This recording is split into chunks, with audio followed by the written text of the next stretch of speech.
When the Ford Maverick came out for the 2022 model year, it was offered in front-wheel drive hybrid or front-wheel drive and all-wheel drive 2-liter turbo. And people clamored for an all-wheel drive hybrid model because the Ford Escape had that as an option.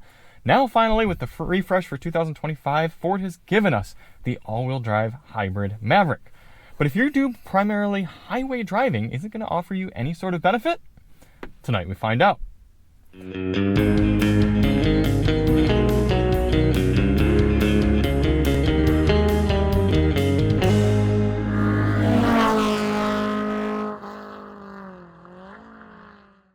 Hey everybody, it's Charlie from Daily Motor, and today we've got the real-world highway fuel economy test on the 2025 Ford Maverick all-wheel drive hybrid. In this test, we're going to head out on the highway and do 50 miles out and 50 miles back, averaging 70 miles per hour, to get a realistic fuel economy number for this tiny truck. But before we get started, let's hop out and take a look at it. Yes, refresh for 2025, one of my favorite vehicles, one I've owned for almost 2 years, the Ford Maverick. And I got to be totally honest with you, if you swap out this red paint for green, this would almost be exactly how I would option my personal Ford Maverick if I were to buy one now. The only thing I might change is, I don't know if I'd get the rear window or not, but I would opt, I'm pretty sure you can get the 4K tow package with the all-wheel drive hybrid. I'm not 100% sure. I'll have to verify right here below. But either way, I'm excited about this one. If you do want to see more on the Maverick, check the link below. We've got our full review. We've got coverage of our old Maverick, tons of coverage on that one. And then on this one, we've also got a sound system test and an infotainment breakdown on the new screen. Also, quick shout out to LASFIT for their floor mats. So why do we do this test? Well, the EPA's highway fuel economy test, which gives this Maverick 34 miles per gallon, that test only averages 48 miles per hour. We know there are plenty of people who do a lot of miles on the highway and would like to know what sort of numbers you can realistically expect here in the real world. Now, a few things to note for the test. Outside temperature will be mid to low 60s or so in Fahrenheit. We're going to run our climate control at 73 degrees auto, and we're going to have our tire pressure set to their door placard. Let me do a quick check here and see what that is. It is 35 psi front and rear cold. So we're going to make sure those are set before we head out on the test. Now, I do want to say, a lot of people are going to clamor and ask for city driving numbers for the new hybrid. And I totally understand that. If you're using your Maverick, you're probably not just driving on the highway, you're doing a combo of both. And I also am fully aware that hybrids have more of an advantage for city driving than they do with highway driving. However, there are a few reasons why we do the standard steady state 70 mile per hour highway test regardless of the vehicle. And that's because a few things. First of all, city driving, quote unquote, is way too variable for there to be any sort of standardized test. Now, yes, I suppose I could have some sort of maybe 50-mile loop or so of a mixture of driving like this, 35 miles an hour and stop signs and everything, and I could try to come to the same sort of stop every time like this and come to a stop and then accelerate with the same fervor that I do with every car and everyone I test. But then what happens in a situation right here where we're catching a red, whereas maybe if I do this test on a different day, I'm catching a green. Or there's a lot of traffic to make a left turn instead of a little bit of traffic. Maybe I catch 2 light cycles. You see what I mean? It's very, very difficult to standardize here in the real world a city drive. Whereas on the highway, I can test at night when there's no traffic. I can go out, do 100 miles, come back, fill up at the same pump, using the same 3-click fueling method, get our result, and I can essentially average the same speed and do the same sort of driving every single time I test a vehicle. So that's one of the reasons we do highway and not city. The second reason, if you do primarily highway driving, you're likely putting on many more miles than somebody doing city. Now, I'm not saying that city driving and their fuel economy is not important, but if you're mostly doing city on a full day of driving, maybe you're doing 50 to 100 miles, maybe 200 miles if you're doing a lot of kind of rural driving, but you could do upward 400, 500 miles on a day on highway driving, depending on what you do, fairly easily. So again, that fuel economy number is going to be more important for the highway. And lastly, some people like to say, oh, well, you should test in the city because a hybrid does better. I'm not trying to see where this truck does the best. I'm trying to see how it does on the highway. That's the data point I'm trying to collect.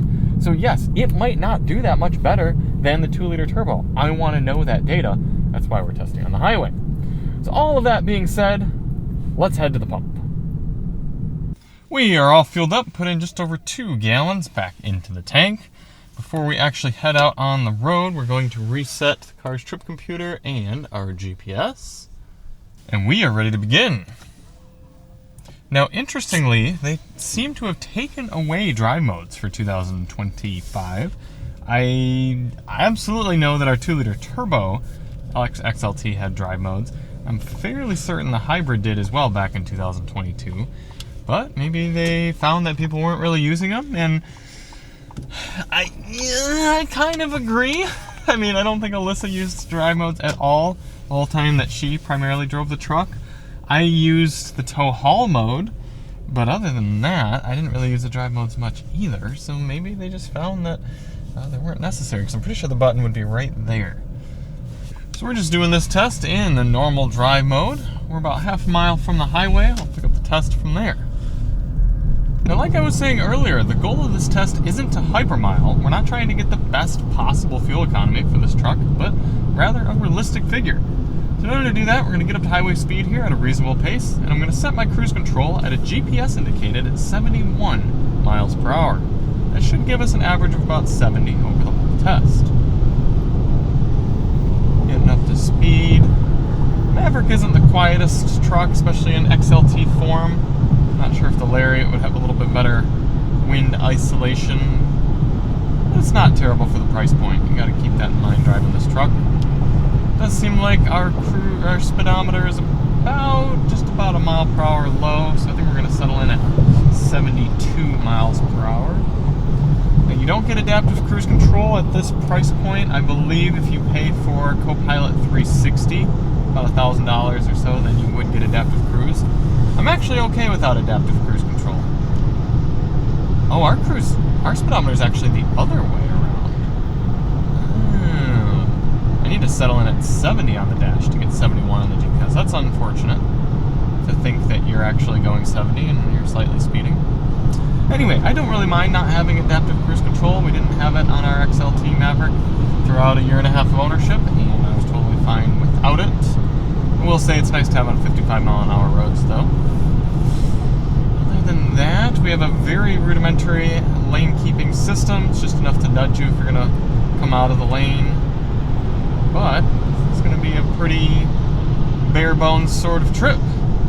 So I'm going to get the camera off my face, turn on some members-only tracks, record that, and catch up with you at the end. And in the meantime, enjoy this time-lapse of the entire trip.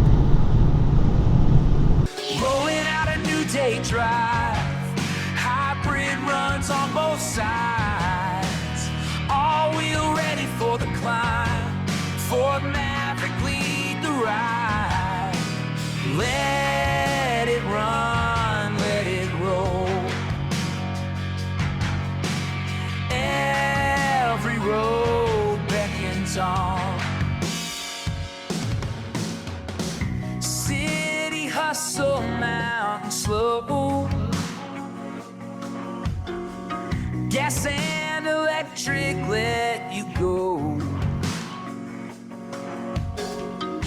more than simple A to B, adventure start key in the sea, every shortcut, every mile, it's a Maverick kind of style. Coming into the end of the highway fuel economy test here in the Maverick Hybrid all-wheel drive. Not a bad place to be on the highway, honestly. I mean, like I said, you don't have any sort of active steering except for the very gentle lane nudges. So some people are going to appreciate that, some people are not. No adaptive cruise control. Some people are going to appreciate that, some people are not. And the only thing that kind of gets me on the Maverick is the seat comfort. There's something about the way these more basic models that the seat bottom is angled and you can't necessarily unangle it, if you will. And then the pedals are a little too far away and your thighs are kind of going upward.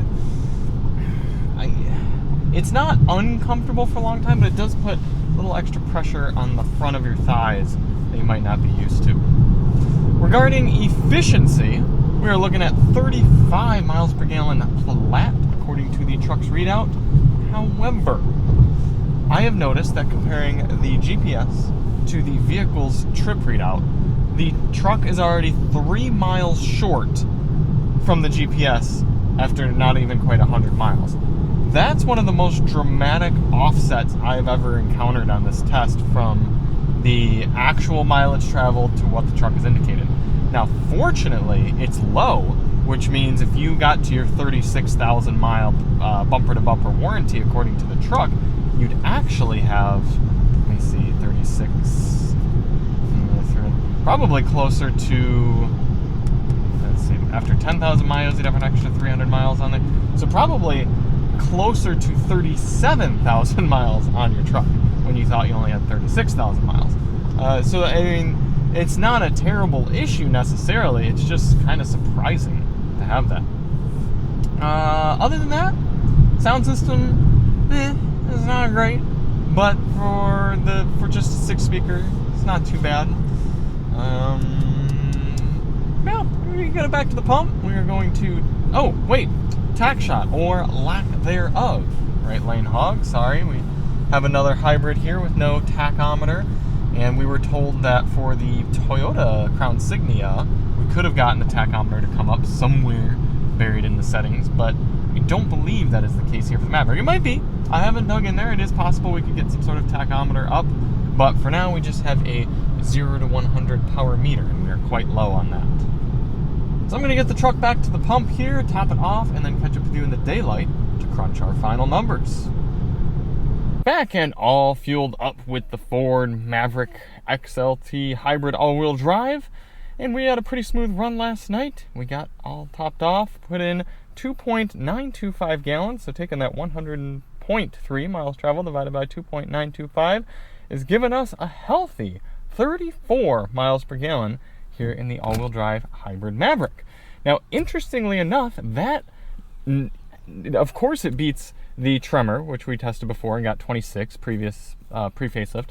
It beats the 2-liter turbo all-wheel drive that we tested and got 30 MPG on, and it even beats the front-wheel drive all-wheel hybrid that we tested in 2022 that gave us 33.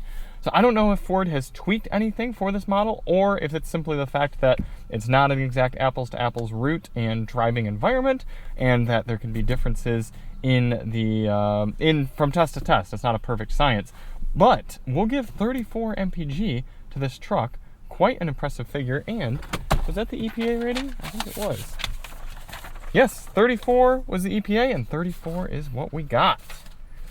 We don't have a huge fuel tank in here. We've got 13.8, so taking that result, multiplying it by 13.8 gallons gives you an effective highway cruising range at 70 miles per hour of 470 miles here in the all-wheel drive Maverick hybrid at 70 miles per hour, just steady state cruising. Hey, for a truck, and yes, it is a truck, it's got a bed, it's got good payload and functionality, the ability to transport 5 people, and all-wheel drive, to be getting 34 miles per gallon in a car like that at highway speeds, and know that in the city you're going to get even better. I will take that any day. So thank you all so much for watching. If you do want to see more on the Maverick, check the link below. I'm going to do a little infotainment test now, and then we've got all of our other coverage. And we'll see you on the next one. I'm Charlie from Daily Motor, and as always, drive on.